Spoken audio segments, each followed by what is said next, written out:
Distinguished guests, ladies and gentlemen, brother and sister Scouts. It is an honor and a privilege for me today to be with you and to address this audience and to bring you the greetings of the World Scout Committee, of the World Scout Bureau, and of Scouting as a whole and of its 28 million members, boys and girls, men and women in more than 200 countries and territories. World Scouting is proud to be associated with this ceremony because as far as we can go back in the history of the Kandersteg International Scout Center, we find a strong and tight association and relationship between the center and World Scouting.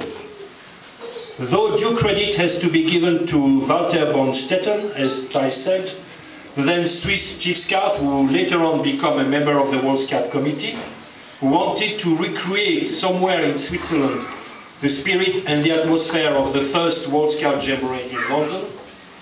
It is only through the deep bond and his friendly relationship with our founder, Lord Baden-Powell, the chief scout of the world, and Hubert Martin, the then director of the International Scout Bureau in London, that this dream was able to come through in the 1920s. It was also through an international scout fundraising effort, including that of the World Scout Bureau, which acquired 5 certificate shares, that the funds required to purchase the center in 1923 could be collected. Since then, there has always been a close association between Kandersteg and World Scouting. Just to mention a few. In 1926, the 50th Gilwell Scout course took place at the chalet with 40 scouters from 13 countries, already an international dimension. In 1930, BP came to Kandersteg and met the World Scout Committee there. In 1931, 2,500 rovers from 23 countries took part in the first ever Rover Moot, an event which later on became a regular event of World Scouting. In 1953, more than 4,000 rovers from 22 countries took part in the 5th Rover Moot. In 1979, 1,700 scouts from 42 countries came to the Crystal Camp, the European Scout contribution to the World Jamboree year.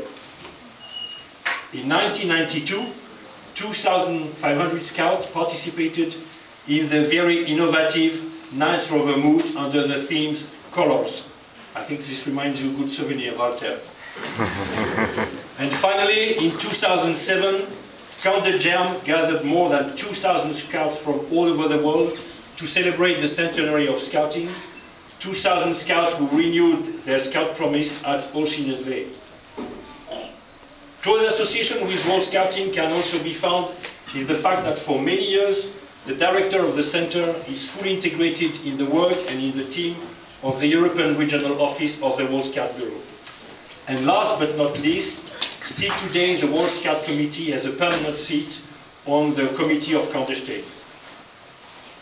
This very short resume is not really paying a tribute to the fascinating history of the center, which I had the privilege to read in advance of you in the Just Public book, and I can only back up ties to invite you to buy it to read the rest of the story. My purpose was just to show you that all along these years, an unbreakable link existed and continues to exist today between the center and World Scouting. Today, Kandersteg is the only World Scout center of its kind. The center is leading the network of the Scout Center of Excellence in Nature for Nature and Environment by its very experimental skills in developing new, creative and innovative programs. For World Scouting, Kandersteg is a laboratory, a permanent think tank, as well as a permanent jamboree. It is important that we continue to nurture that relationship, which you have certainly understood is so natural. And we have to make it vital as the spirit and energy brought by the place brings so much for the success of the movement. I am convinced, as is our chairman, that Kander-Lodge is bringing in many respects a new dimension to the center, which will further enhance the capacity of Kandersteg to contribute to the mission and vision of World Scouting, to create better scouting for more young people, and to create a better world. Volunteerism is evidently the key element of the place. As representative of World Scouting, I would not like to forget to pay tribute to all National Scout organizations who have supported the center, either financially or by sending groups, delegation or contingent, to the thousands of international volunteers, including the Pinkies,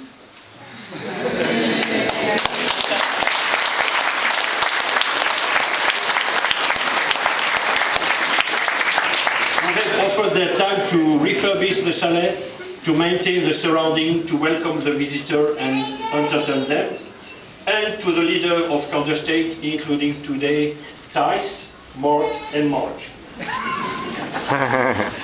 Let me just conclude by quoting Hubert Martin. I was afraid that you would quote him in not who visionally wrote in 1923, "I am convinced that Kandersteg is destined to become the rendezvous of the Scout of the world and to play a big part in the development of the worldwide brotherhood. In the Scout world, all roads lead to Kandersteg."